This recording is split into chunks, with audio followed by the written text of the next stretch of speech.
Good afternoon, everybody, and thank you for joining us today. In today's webinar, we will discuss the benefits and differences between Unity forms and image forms, and we'll talk about some key features to utilize when configuring and a nice little demo to see everything come together. Now, every company utilizes forms, and how they validate, store, and access the forms is the most important. Here's a quick little snapshot of our team. And it's certainly grown over the past few years, and we're going to have to update the slide soon because we're actually getting a new team member starting on Monday. We're all excited to have him on board, and for now, my name is James Ondak, and I'll be your host for today.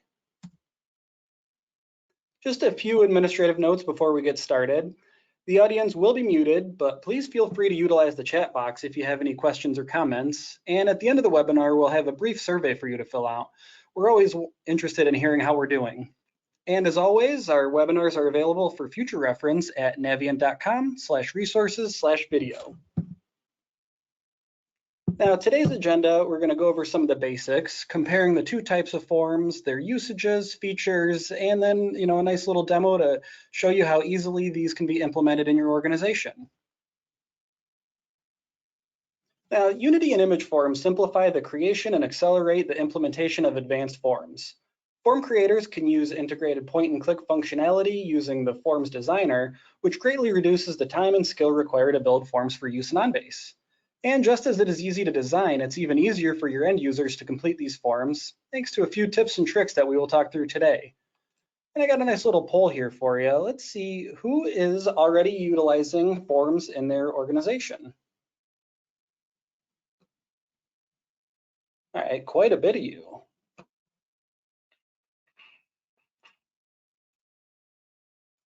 Close that out. And then as a follow-up, are we using Unity forms, image forms, or both?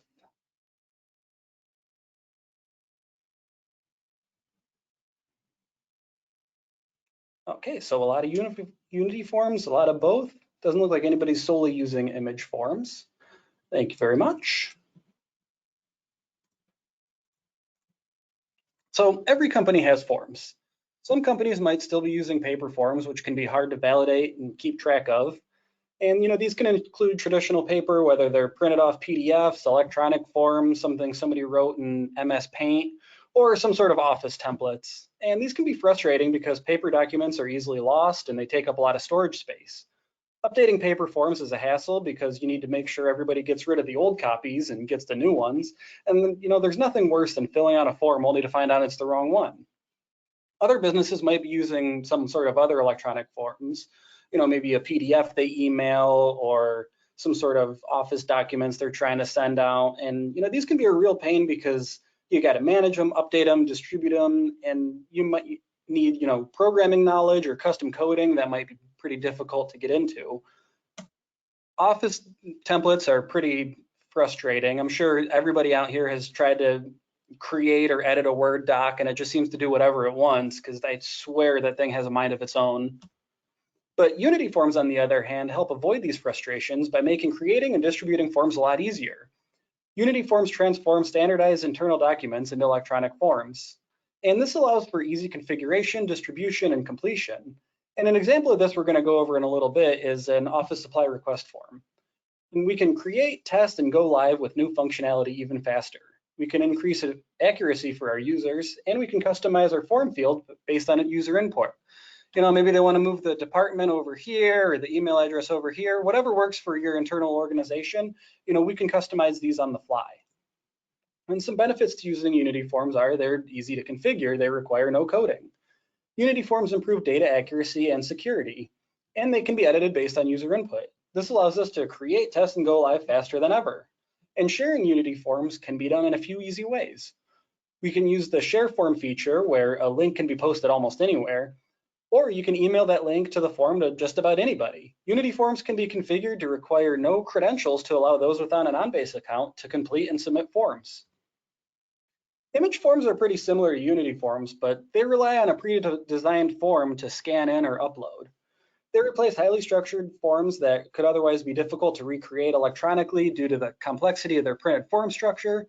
And in a little bit, we're going to look at our I-9 form that we use here for internally at Naviant. But before we do that, let's talk a little about paper forms. They've been long standard for businesses since about the 1800s, and it's been a pretty tough habit to kick. The only difference now is that we can scan them in after we fill them out, and there's still a few reasons why we might stick with them or even need these in some situations. And the first is the appearance. Some forms need to look a certain way due to the complexity of them or the required information that we have. And another reason could be compliance. Some forms are government regulated and need to be recreated exactly. Now, image forms were introduced in OnBase 18, and this completed OnBase's suite of form types, including the eForm and Unity form. The benefit of using image forms is that it keeps information electronic, they're self-scanning, and it eliminates the scanning of completed forms. This leads to less time indexing a form that was already filled out manually. The time to process documents is drastically cut down. Autofill key sets and data sets reduces the time to complete a form. And just like Unity forms, image forms are easy to configure with drag and drop options. Your end users can appreciate that they won't need to fill out every single box using those data sets and autofill functionalities. And image forms also support regulatory compliance. Often, forms that are highly regulated must be approved by a government agency, and in order to make them electronic, they must be reproduced identically to the paper version, even down to the pixel. Now, image forms are fully integrated with workflow, so anything you could do with a Unity form with workflow, you can easily do that with image forms as well. So let's talk about how Unity forms work a bit. Unity forms are created in the Forms Designer located in the Unity client. A Unity form template is created from existing document types. The Forms Designer allows form fields to be configured on the form, and finally the form is published for users to fill out. Pretty much the same as Unity forms, image forms are also designed in the Forms Designer located in the Unity client. They can be scanned in, or an electronic version of the form can be imported using the proper image format. Form fields are configured by dragging and dropping fields onto the image, and once it's configured, it can be published in the Unity client and shared out like we do with Unity forms. So let's talk a little bit about the clients that we're using with our forms. As mentioned before, the Unity client is home to the Forms Designer. This is where your forms are created, tested, and published. And once a form is published, users can access the form on the Unity client to fill out, retrieve, or modify. And forms can also be accessed and completed with the web client as well. You can even access your forms in the office or on the go in one of the mobile clients. And the best part of all, you don't even need an OnBase client to access a form, but we'll get into that in a bit later. Unity and image forms have a lot of helpful features and functions to utilize when creating and configuring your forms. We've got a calendar widget that appears to easily select a day, month, and year to appear on the form. Drop-down boxes are used for fields that utilize data sets, and your users have the capabilities to either type in the values to search within the data set, or they can just click and drag and select from there. Keywords such as a first and last name can be added to the form as text boxes. Checkboxes allow users to select more than one option on a form. Radio buttons require the user to choose only one option. And when a user hits the submit button on a form, the form will then be stored as a document in OnBase. We have signature fields that can be placed on a form for validation from the user. And custom actions are where the fun really starts. They allow you to configure a set of actions to execute based on a set of various conditions. These are basically if-then statements. If this happens, then this happens. For example, if you have a field that is empty, then you can set another action to validate another field on the form to make sure everything's looking good. And we're going to go over this in our demo a lot.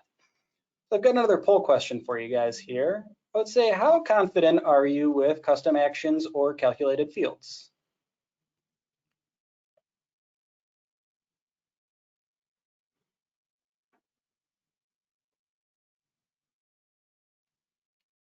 Okay, so we've got a lot of you using the custom actions. Fantastic. Close that out. And how comfortable are we when we have to create, modify, or test these custom actions and calculated fields? Okay, so we got a few people that are a little bit familiar with them.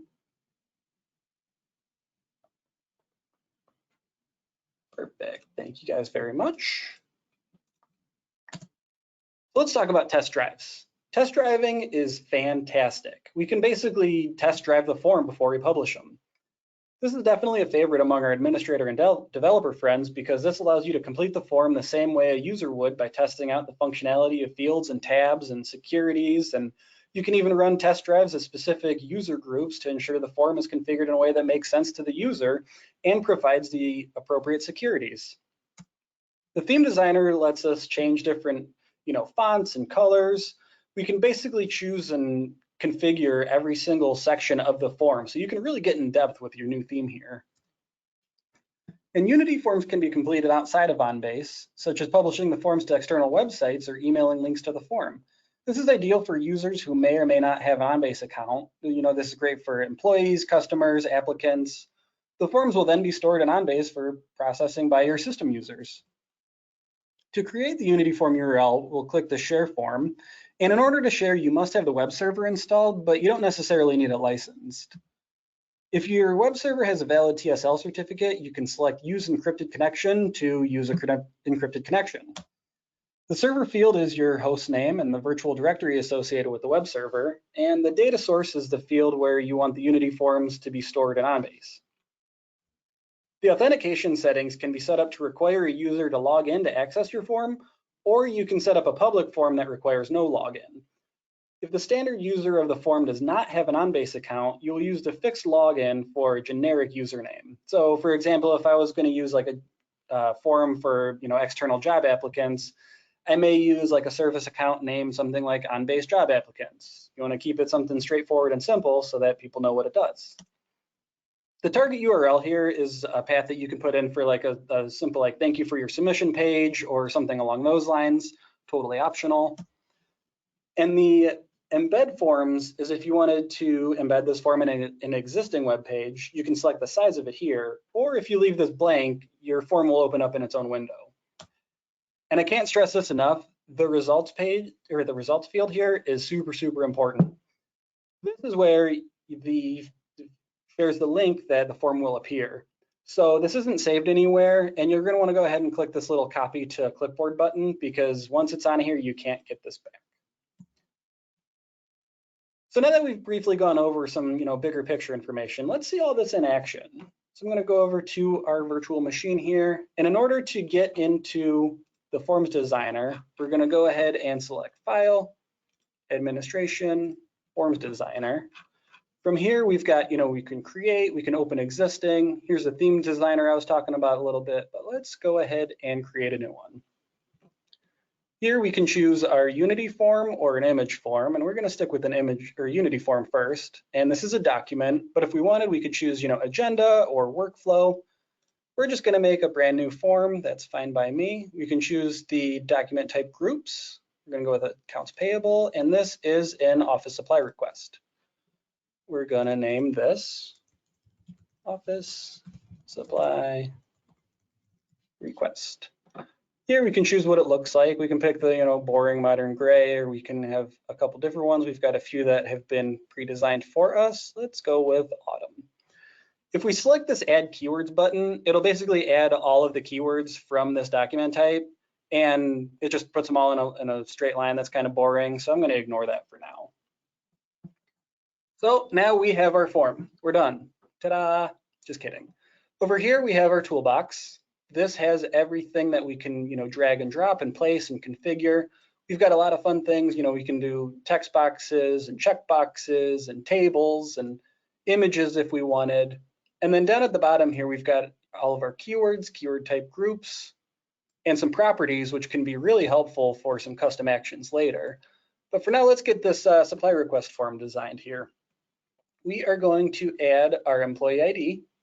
And there's a few different ways you can get the keywords and toolbox items over here. We can click and drag, which is pretty nice, or we can click and then click again, and basically wherever your mouse is, you just click it, you're good to go. And I actually just learned this one recently when I was researching this. If you double click, it'll just throw it right on there at the first available spot. So that's pretty neat. But for now, we've got department, we need manager, and our phone. So I want to make this, pretty easy for our users. So I'm going to set up an autofill based off of the employee ID. Now, in order to do that, we're going to go down to our properties tab down here, and we're going to find autofill. Sounds good. We're going to click our little blue pencil here to edit it. And we're going to select our autofill keyword set, which I've already configured in config, so we are good to go. So now when I type in my employee ID, it should populate the rest here. So since these are all going to be filled in anyway, let's go ahead and make these read-only. That way we don't have our users, accidentally changing anything, or, maybe purposely saying they've got a different manager getting things approved that they probably shouldn't. Not that any of your users would do that, of course. Read only. So that looks pretty good. But what if, I forgot my employee ID? What do I do then? What we can do is add a lookup button. We'll just throw that right under there. And we will change this to employee ID lookup. And then over here with the behavior, we will select reverse look. We'll select our little pencil again. Let that update. There it goes. And then similar to the autofill keyword set from here, we will just pick this and continue. And since we want to base this off of the name, we could just uncheck department, we'll uncheck manager, we'll uncheck phone extension. And this way they type in the name, they click this button, they get their employee ID, it fills everything else out, we're good to go. So let's make employee ID required too, just to show a little bit more granularity with these properties tabs. We've got a ton of different options we can use here, and they're all pretty helpful in their own ways.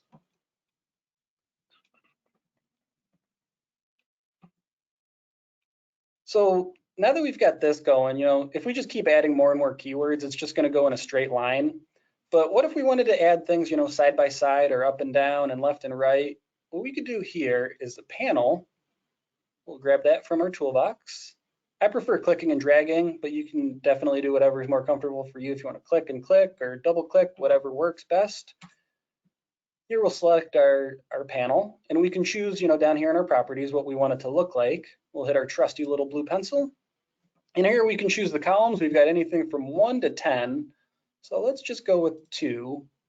And our width here is based off of the percentage. So that, if you've got different users using different monitors, they might look, different to them, but it should be pretty similar for what we have here. So if we just wanted to change this to 30 and 70, as long as this doesn't go above 100, we should be good. So we'll select OK. And now we can start dragging and dropping different keywords and toolbox items in here. So let's go ahead and get our building over here. We'll add our department over here.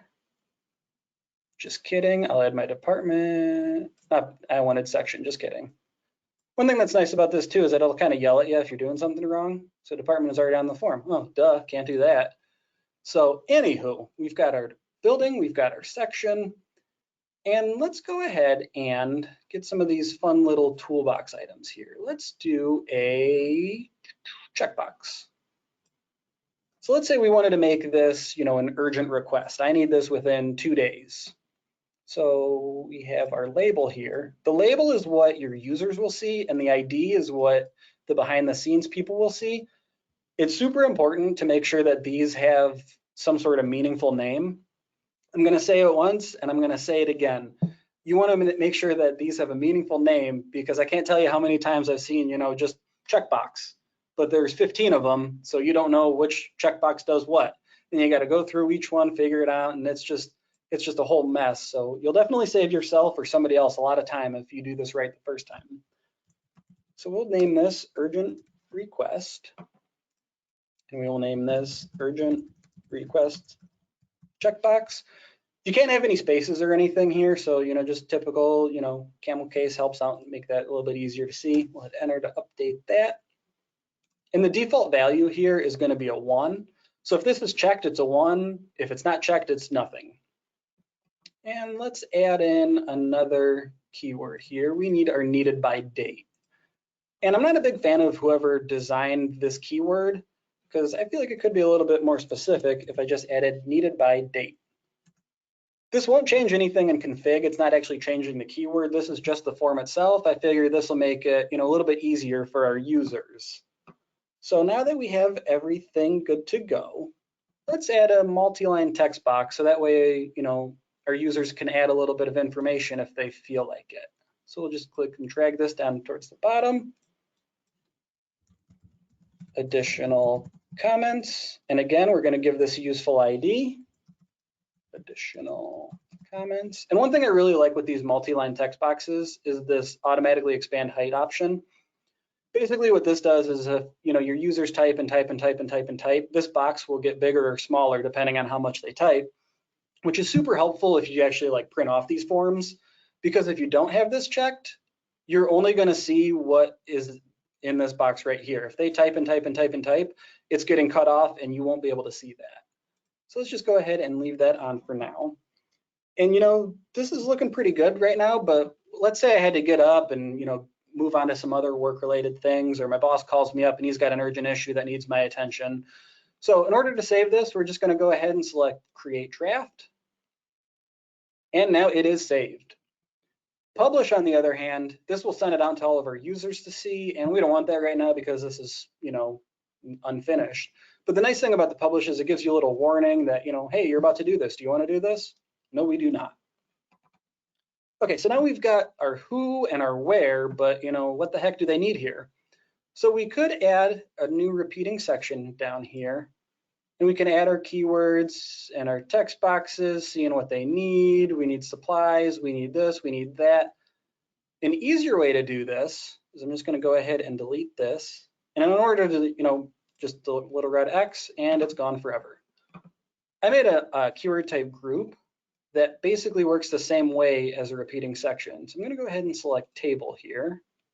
Continue. I do want all of the keywords that are on this: supply name, item number, the price, and the quantity.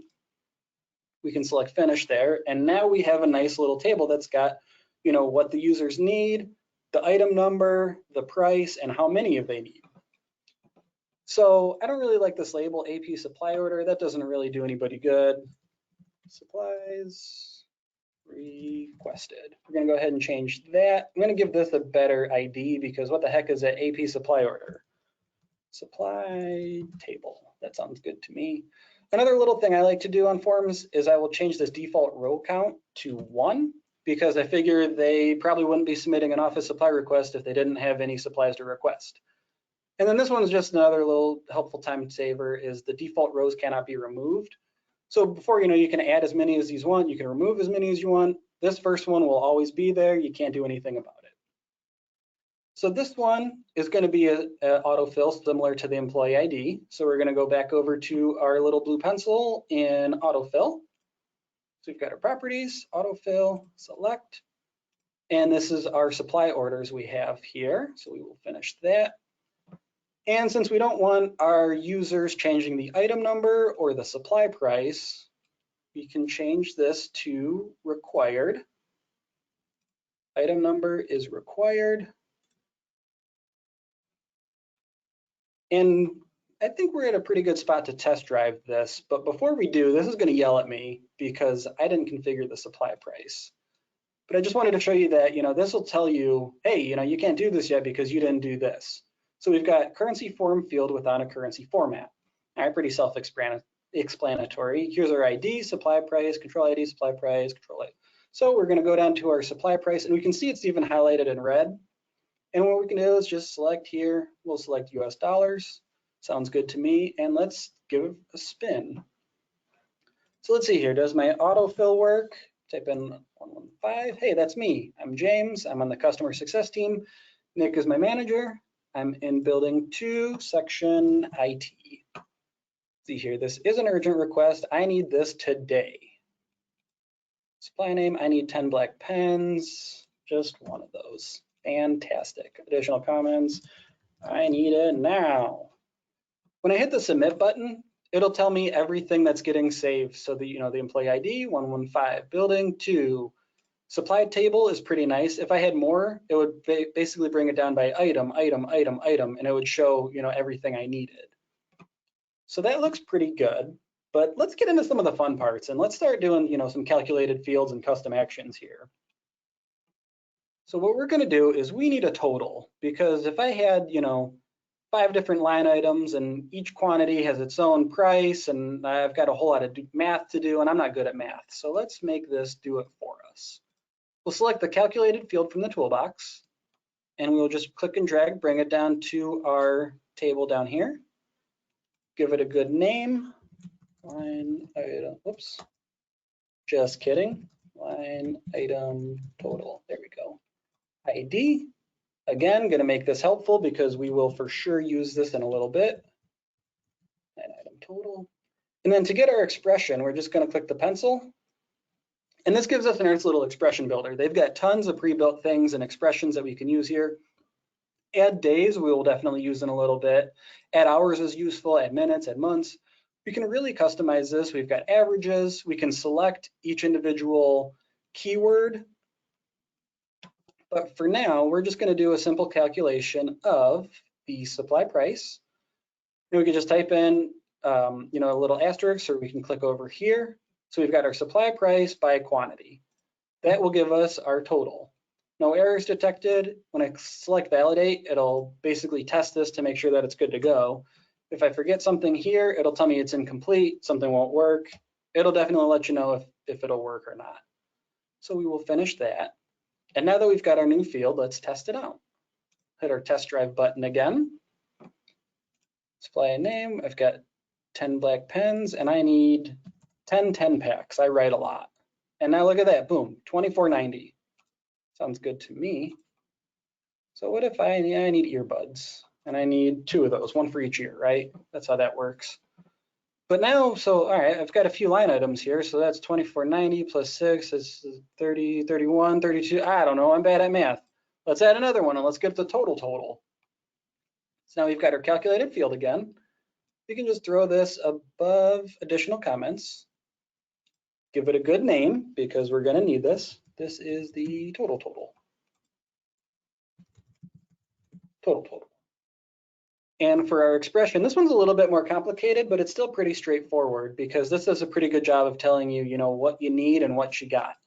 So we're gonna scroll down here to the sum of the repeating section. So it gives you a nice little description. This calculates the sum of the expression for all items in the specified repeating section table or nested table. So we've got our sum and we've got our supply table, which is good. We're going to put in a comma here because that is how the expression is set up. Sum, table, comma, expression. The expression we want here is our line item total.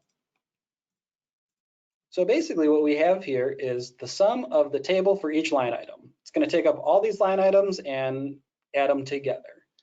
And if I select validate, it doesn't tell me it's an incomplete expression because I forgot a comma here, or not a comma, a parenthesis.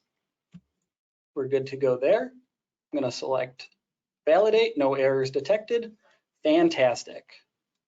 We're going to go ahead and select finish there. And now we can go ahead and test this out again. So now let's see if this works. We've got 10 pens. You can see we've got $24.90 in our line item total, and we already have $24.90 in our total. So let's add another. We need some blue pens. I'm only gonna get 1 of those because black pens are better. Everybody knows that. We're gonna add another one. And I need some staples. I need 2. And we can see this is adding up everything. 24 plus 250 plus 250. Yeah, that sounds about right to me. So as we can see, those are all working fine. So let's get into some custom actions here.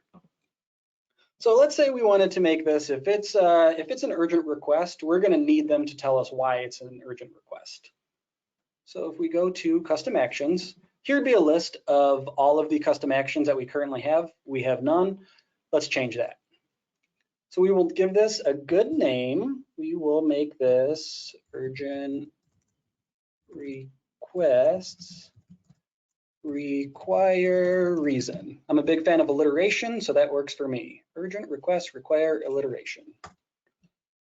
We're going to go ahead and select add. Oh, one more thing I want to talk about. This reverse actions is basically saying that, if this happens, then this happens.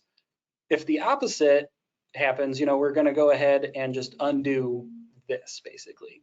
Sometimes when you're troubleshooting, this can kind of be a real pain because it may do things that you want it to, and then other times, you're not really paying attention, and you might uncheck this or you check it, and just something to look out for if any of your forms aren't working the way you want you to. you should check this first. So what we're going to do is, our conditions are our ifs and our actions are our thens. If this happens, then do this. We're going to go ahead and select add. And here we've got a bunch of different options for conditions. If something is clicked, this expression is true. I use a lot, maybe more than anything else, if I'm being honest. Field is empty is a good one. The form is in queue or not is nice if you have this tied to a workflow, and we'll see that a little bit later with our I-9s. And if the form is loading, if the form is new or not new, signature is signed or not signed, user is in, like this is really good for securities. If we wanted to, hide certain sections of a form, if we wanted to make sure that they need to do something, blah, blah, blah, blah, blah, the possibilities are endless here. So we are going to select, nope, just see out of a habit, I already went to that one. We're going to do if field is empty / not empty, and select OK. And then here's where we configure our condition. So what we want to do is our urgent request. If this is field, see, this is what I was talking about. If I just had checkbox 17, well, what the heck is checkbox 17? So what we want is to select this guy here. We'll select OK. And do we want this to be empty or not empty? We will do not empty. Then we will add our actions. And here, we've got call custom action. If we had other actions here, we can have, if this happens, then, do this whole chain of events over here. We've got, make things editable, read only. We can change the label names, the visibility. We can, clear out fields. And basically any and all of these are super, super useful. But for now, we're just going to go ahead and make this one required. So we want to make our additional comments required.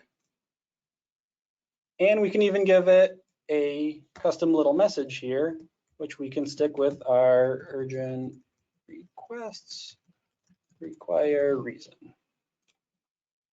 And from there, that looks pretty good to me. So I'm just going to select OK. And we can go ahead and test drive this. If I select this, this should highlight and yell at me for not completing it. And boom, there we go. We've got the little asterisk saying that it is required, similar to our employee ID, which is required. And we've got our custom message here, urgent requests require reason. Fantastic. But, let's say we wanted to make that a little more eye-popping. We want to go ahead and make this a little bit more granular. So if this is an urgent request, we can make additional comments, and we can highlight the element, which will basically change the background color of the field, or the text box there. We can change the color of the font, but for now, what I want to do is I want to change the label name. I want to make sure that they see that this is actually required. So what we could do is change the element of additional comments. And this is just the label that we're changing. So we can change this to additional comments, *** required with urgent requests, ***. And if we select OK, we can test drive it again. And let's see what happens when I select urgent. Boom. Makes it just a little bit more, eye-popping. They can see that something on the form has changed. And if I undo it, it'll undo it. We're good to go. So let's change this date. Like right now, like I can say that I wanted something a week ago, but it's not Back to the Future here. I'm not Doc Brown, and I don't have a DeLorean. So let's go ahead and make this so that it has to be at least, today or tomorrow even. So we'll go back to our custom actions. It was already open. We'll go to new. We will do needed by date.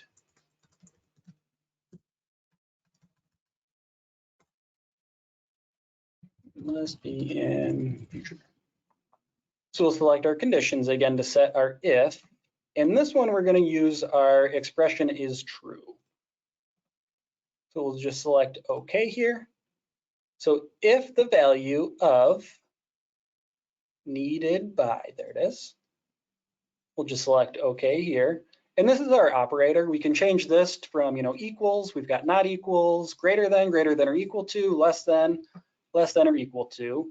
This is where like a little bit of logic comes into play, but you definitely don't need to like code this by any means. And we will choose advanced, and we'll take our expression builder here, which will be today. This is a pretty simple expression here. I'm just going to add a parentheses, today, validate, good. So if this is less than or equal to today, we can invalidate that field and basically say, hey, this has to be, in the future.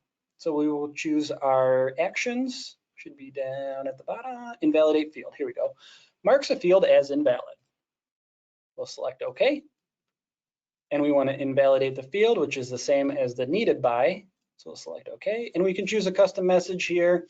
You could say, please allow at least 24 hours notice. We'll select OK. And that should be good to go. Let's test it. We've got needed by day. I want this last week. Oh, no, please allow at least 24 hours notice.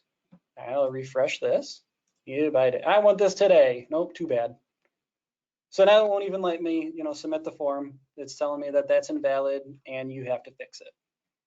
So we'll go ahead and close that out. And we can kind of combine both of these two actions that we have going on. If we wanted to say, let's say, if they pick a date that is tomorrow or Friday, within 2 days, that seems pretty urgent to me. So let's say if they pick, Thursday or Friday, it'll automatically select this urgent request, which will automatically make this additional comments required. So we'll just go ahead and select new here. We will name this one, let's see here, 2-day notice equals urgent request. So again, we're going to add our conditions here.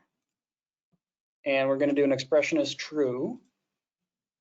And since this is still based off of the date again, we're going to pick needed by. We're going to select OK. And we're going to use our less than or equal to again. And this one we get a little bit more advanced, but it still does a pretty good job of telling you, like what we need. So we're going to use add days. And then basically it's, the date and then how many days you want after that date. And that is the formula we'll use here. So we've got add days. And we want today. Again, going to add our little parentheses here. I'm going to add a comma because that's what this is telling me to do. The date, add the days, and we will go with 2. Close everything up, and we'll just make sure that, add days, today, comma, comma. How many days? 2 days. We'll validate that. No errors. We'll select OK. And then so what do we want to do with this? We want to go ahead and make this a checkbox. So we will add this. We select our action type. We have set field value. So this one basically changes, I can make this, the employee ID, I can basically change any field to anything I want using this set field value. I don't want to change any of that. I just want to change this. So we're going to select set value of urgent request checkbox. See why I gave it a good name now? Comes in handy here. 2, and I'm just going to put this as a 1, because remember when I was saying in the properties that a check means a 1? Technically, this would work if I change this to anything at all. I can make this a 0. I can make this an M. I could make it a, I don't know, a parentheses if I wanted to. I'm going to stick with 1 because technically this rule is looking for if this has anything at all. If it's not empty, it's going to do that. But I'm going to stick with 1 because that's what this technically should be anyway. So we're going to hit OK. And let's test drive it. So if I pick tomorrow, we've got our urgent request, we've got our label changed. So now we have to have, urgent request require reason. Cool, fantastic. So another thing that's really nice about the forms is we can choose who gets to see this. So in our form visibility here up at the top, the default is for everybody in OnBase. If you have an OnBase account, you can see this form once we publish it. I don't necessarily want to do that, so we're going to give this to, I don't know, HR needs it, IT needs it, IT admin needs it, manager needs it, and now only these 4 groups will have that moving forward. And then to publish this, pretty simple. We're just going to hit publish. It'll give us a warning being like, hey, are you sure this is done? This is done. We're good to go. Now that it's published, our users can, access this from our home and then forms, and then we've got our office supply requests here, and let's see if this works. 5, I am James, that works. Let's see here, what about Nick? Does Nick work if I check my employee ID lookup? It sure does. His manager is Greg, his phone extension changed. He is in building 2. Section IT, and he needs this by tomorrow. Looks like we're good to go there. Supply name, he's got some pens, he writes a lot, he needs 10 of those. Looks like our total's working, our line item, he needs some earbuds. 2, we're good there. And let's add in some printer paper, he just needs 1. So we've got everything good to go there. And now that we've done some, Unity form configuration, let's look at some I-9s here. I want to show you our actual I-9. Oh, I don't want to submit that, don't care. I just did, I just went back to our forms designer from administration, forms designer. This is already saved and ready to go, so I'm just going to select open. And if I scroll down to the bottom here, I should have image forms. And this is our actual I-9 that we use at Naviant. I'm pretty sure I had to fill this out when I got hired on. But anywho, so this is basically the same configuration as a Unity form. We can click and drag and drop and everything. But the only difference is that this background was uploaded, through OnBase. We can add multiple pages. And as we can see, they don't have a label name because that comes from the form itself. This is just the ID name, which is why it's probably even a little bit more important on image forms than Unity forms, but you should still do it in Unity forms because it's super important anyway. But so, we've got last names, first names, we've got our social security number, and we can even, say like this is only the first 3, and we can limit this to 3 numbers. So that way you can't have, your potential applicants, screwing things up and messing up the form. We've got different checkboxes that we can use here. Signatures, which are pretty nice. So let's go ahead and test drive this. But before I do that, it's actually going to yell at me, but I wanted it to because I want to show you guys something. So this is saying, our custom action, if this is in the review queue, blah, blah, blah, blah, blah, blah, blah. This test VM isn't connected to our actual, our production environment. So obviously we don't have these queues here, so these aren't connected. But what I wanted to show you in custom actions, oh, wow, that's a lot. We've got a ton of custom actions here. So in order to find the ones that we were looking for, what we could do is we could just type in, if it's in the name, which is why it's super helpful to have useful names here. So I can just go ahead and remove these and remove this and remove this. Now I should be able to test drive this. And as we can see, it's just like, a Unity form in which I can type in here. My address is 123 Smith Street. I don't want you guys sending me all sorts of flowers and love letters here. I live in apartment 2, and I live in Cleveland. Here's my social security number in case you guys want to, I don't know, ruin my credit. That'd be fantastic. Thank you. And everything goes in. We've got a few custom actions here that'll, if this is checked, it'll uncheck this. If this is checked, you can only have one of these here, whereas normally a checkbox, you can have as many as you want. But because of, government regulations and uniformity, that has to be a checkbox. Another custom action we have here is, this is required, or this is required, or this is, at least one of these is required. We can click to sign the document. And there is my signature. Names on, we'll apply that. We're good to go. And one thing, okay, so this is page 1, this is page 3, but where did page 2 go? I can see it right here.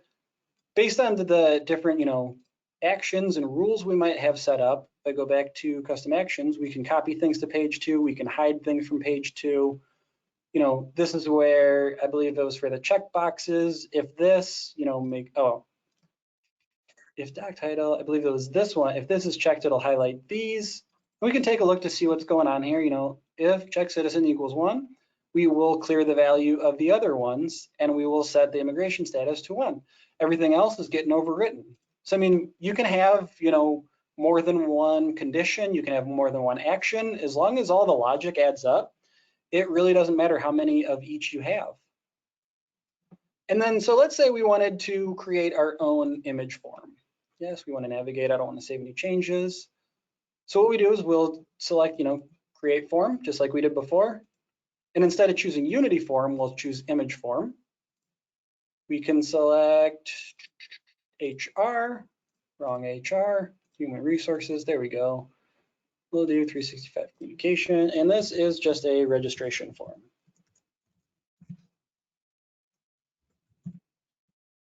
Regis,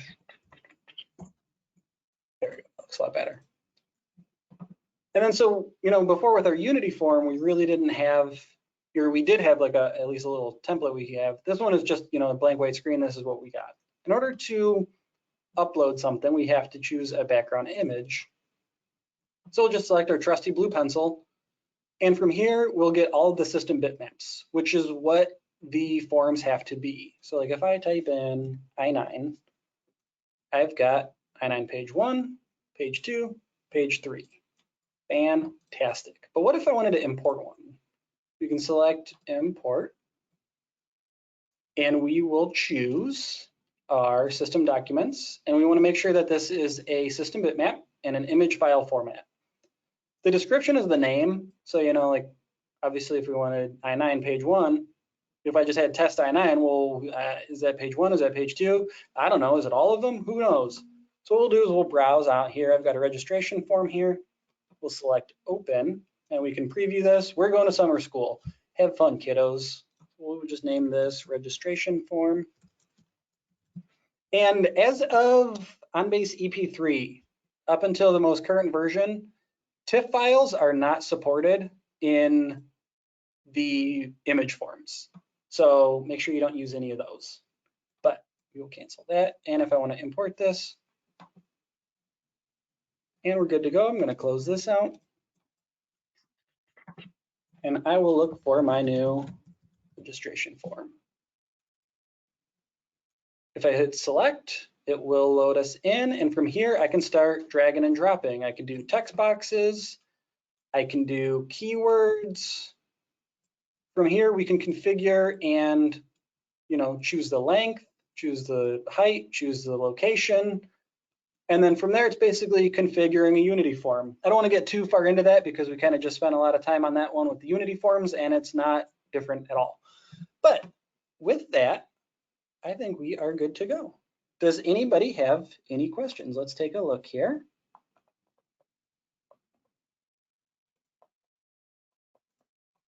Yes, I'm not seeing anything in the chat boxes, but if you guys have anything for me, now is the time to let me know. Perfect.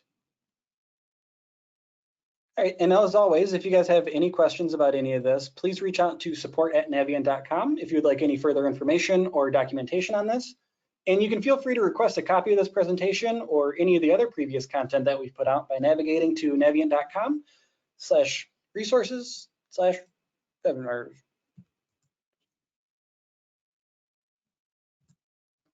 So I hope you guys all feel a lot more comfortable with creating, modifying, and testing Unity and image forms. And thank you so much for joining us today. It's been quite the journey. I hope you guys have a nice day, and feel free to reach out if you have any troubles. Thanks. Bye-bye.